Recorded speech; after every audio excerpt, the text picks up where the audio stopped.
Students, listen carefully. கெமிஸ்ட்ரியில் fail ஆகிற பசங்க week அப்படின்லாம் இல்லை.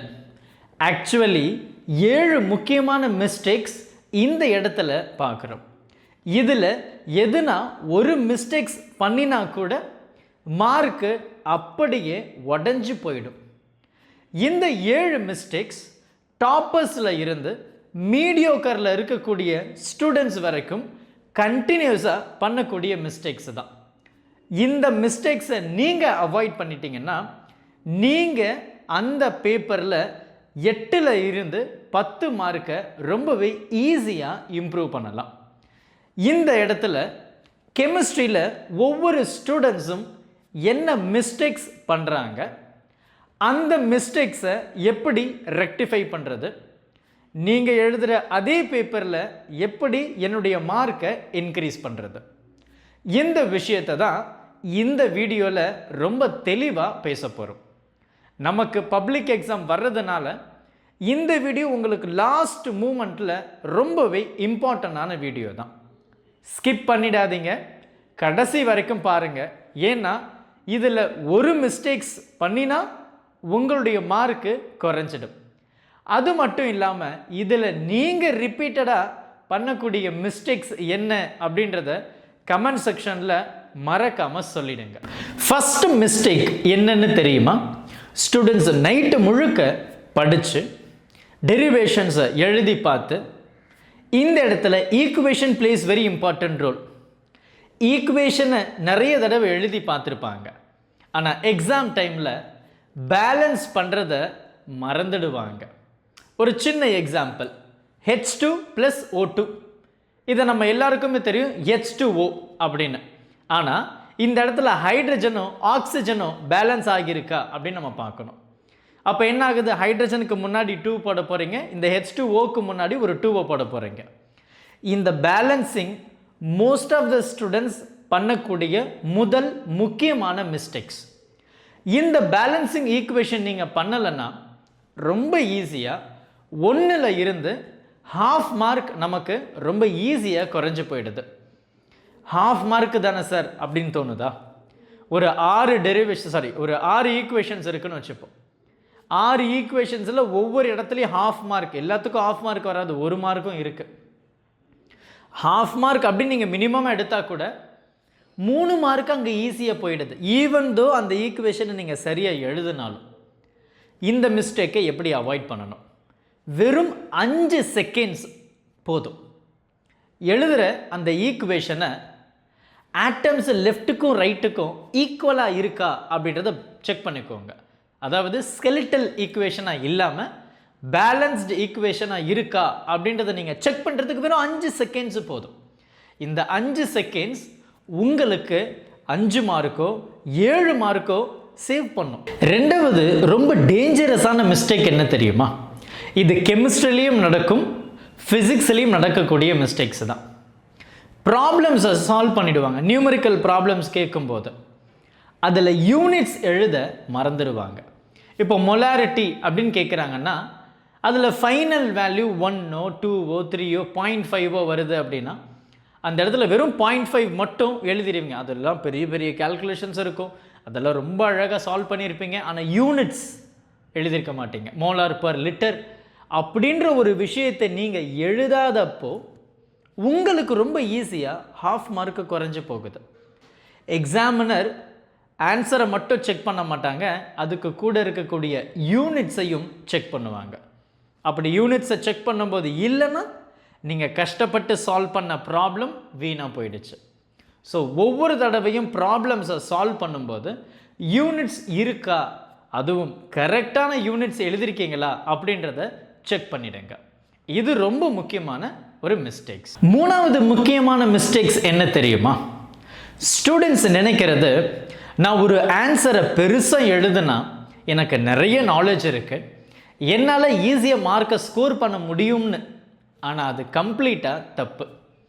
ஒரு ஆன்சரை எவ்வளவுக்கு எவ்வளோ ஷார்ட்டாக எழுதுறீங்களோ அது உங்களுக்கு பெனிஃபிட். ஏன்னா எக்ஸாமினருக்கு அவ்வளவு நேரம்லாம் கிடையாது. இப்போ ஒரு எக்ஸாம்பிள், ஒரு எலக்ட்ரோ கெமிக்கல் செல் அப்படின்னு கேட்டாங்கன்னா அதை நீங்கள் என்ன சிம்பிளாக எழுதலாம்? ஒரு கெமிக்கல் எனர்ஜியை வந்து நம்ம எலக்ட்ரிக்கல் எனர்ஜியை கன்வெர்ட் பண்ணுறோம் த்ரூ ஆக்சிடேஷன் ப்ராசஸ். அவ்வளவுதான் ஆன்சர். ஒரு 2 to 3 லைன்ஸ். ஈக்குவேஷன்ஸ் இருந்தால் ஈக்குவேஷன்ஸ் குறிப்பாக பேலன்ஸ் பண்ணிவிடுங்க. இந்த மாதிரி ஷார்ட்டாக எழுதுங்க. நிறைய எழுதுனா நிறைய மார்க் வரும் அப்படின்றது ஒரு தப்பான எண்ணம். இந்த எண்ணத்தை இதோட அழிச்சிருங்க. ஏன்னா கீ பாயிண்ட்ஸ் அப்படின்றது ரொம்ப முக்கியமானது. 4வது முக்கியமான மிஸ்டேக்ஸ் என்னன்னு தெரியுமா? குறிப்பாக ஆர்கானிக் கெமிஸ்ட்ரி அப்படின்னு வரும்போது ஸ்டூடெண்ட்ஸ் அவங்களுடைய ஆர்டரை மறந்துடுவாங்க. ஆல்கஹால், அதுக்கப்புறம் ஆல்டிஹைட், அதுக்கப்புறம் கார்பாக்சிலிக் ஆசிட். இந்த ஆர்டரை அவங்க தப்பாக எழுதும்போது மார்க் இங்கேயும் ரொம்ப ஈஸியாக குறைஞ்சி போயிடுது.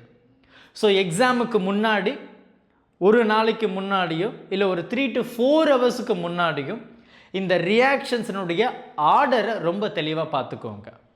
Alcohol, aldehyde, carboxylic acid. இது பார்க்கறதுக்கு சின்னது தான். ஆனால் நீங்கள் படித்து மார்க் வேணும்னா இந்த விஷயத்தை நீங்கள் கண்டிப்பாக ஃபாலோ பண்ணி தான் ஆகணும். இது ரொம்ப சில்லியான மிஸ்டேக், ஆனால் மார்க்கு ரொம்ப பெருசாக பாதிக்கக்கூடிய ஒரு முக்கியமான மிஸ்டேக்கும் கூட. 5வது முக்கியமான மிஸ்டேக்ஸ் என்னன்னு தெரியுமா? இந்த இடத்துல ஸ்டூடெண்ட்ஸ் ரொம்ப பெருசாக எழுதிடுவாங்க. கான்செப்ட் செம்ம கிளாரிட்டியாக இருக்கும், பார்த்தாவே ஈஸியாக புரியும். ஆனால் கீவேர்ட்ஸ் அங்கே இருக்காது. இப்போது எலக்ட்ரோ கெமிஸ்ட்ரியை எடுத்தோம்னா நமக்கு ஆக்சிடேஷன், ரிடக்ஷன், அதுக்கப்புறம் வந்து பார்த்திங்கன்னா ஆனோடு, கேத்தோடு, இந்த மாதிரி வார்த்தைகள் இருக்கணும். இந்த மாதிரி கீவேர்ட்ஸே இல்லாமல் கான்செப்டை தெளிவாக எழுதி மார்க் வராது. ஸோ கீவேர்ட்ஸை மேண்டேட்ரியாக பார்த்துக்கோங்க. இது ரொம்ப முக்கியமான விஷயம். ஏன்னா நீங்கள் பக்கம் பக்கமாக எழுதி டைம் போகி மார்க் வராமல் போச்சுன்னா, ஸோ மேக் ஷுர் கீவேர்ட்ஸை அண்டர்லைன் பண்ணுங்க.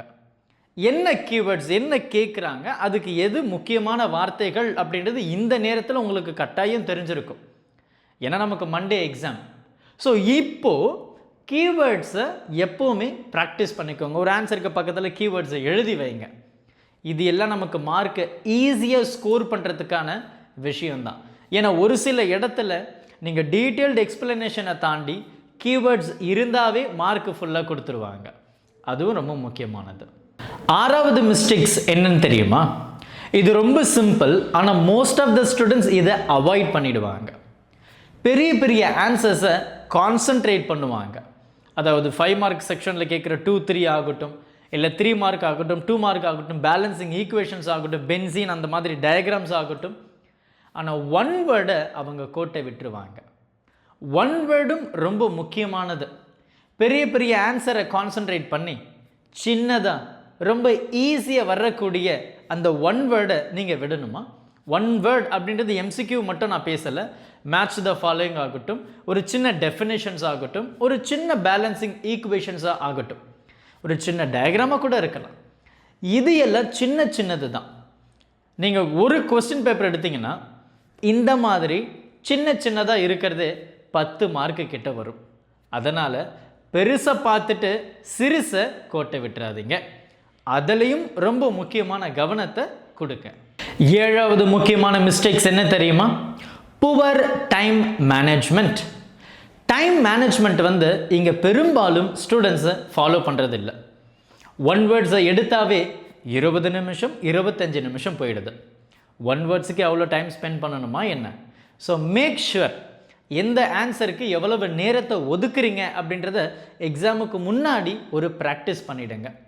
அது 2 மார்க் செக்ஷன் ஆகட்டும், 3 மார்க் செக்ஷன் ஆகட்டும், 5 மார்க் செக்ஷன் ஆகட்டும், ஒவ்வொரு செக்ஷனுக்கு ஒவ்வொரு டைமை ஒதுக்கிடுங்க. 5 மார்க்குக்கு 1 மணி நேரம், 3 மார்க்குக்கு 1 மணி நேரம், 1 வேர்ட் அண்ட் ஷார்ட் ஆன்சர்ஸுக்கு ஒரு 45 மினிட்ஸ், மிச்சம் இருக்கக்கூடிய 15 மினிட்ஸை பேப்பரை கோத்ரூ பண்ணுங்கள்.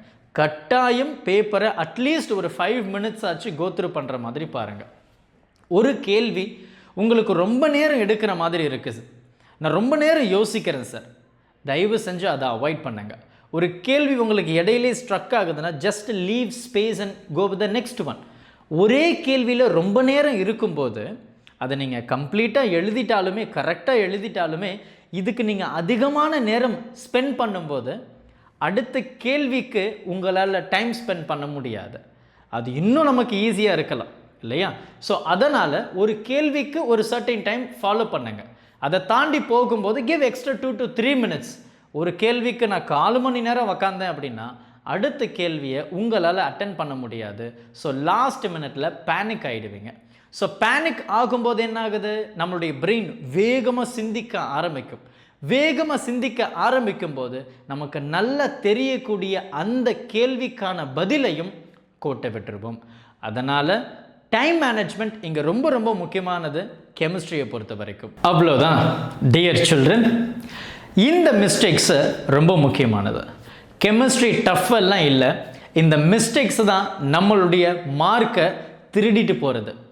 இந்த கல்பிரிட்டை நீங்கள் துரத்திட்டீங்கன்னா போதும், கெமிஸ்ட்ரியில் ரொம்ப ஈஸியாக நம்ம நல்ல மார்க் எடுத்து நல்ல கட் ஆஃபில் நல்ல காலேஜில் போய் சேரலாம். இந்த வீடியோ உங்களுக்கு ரொம்ப யூஸ்ஃபுல்லாக இருந்ததுன்னா உங்களுடைய நண்பர்களுக்கு மறக்காமல் ஷேர் பண்ணிடுங்க. ஸோ அடுத்து உங்களுக்கு எந்த மாதிரி வீடியோஸ் வேணும் கெமிஸ்ட்ரி ரிலேட்டடாக அப்படின்னு சொல்லுங்கள். அந்த வீடியோஸை நான் போடுறேன். Thank you. Help this with a smile.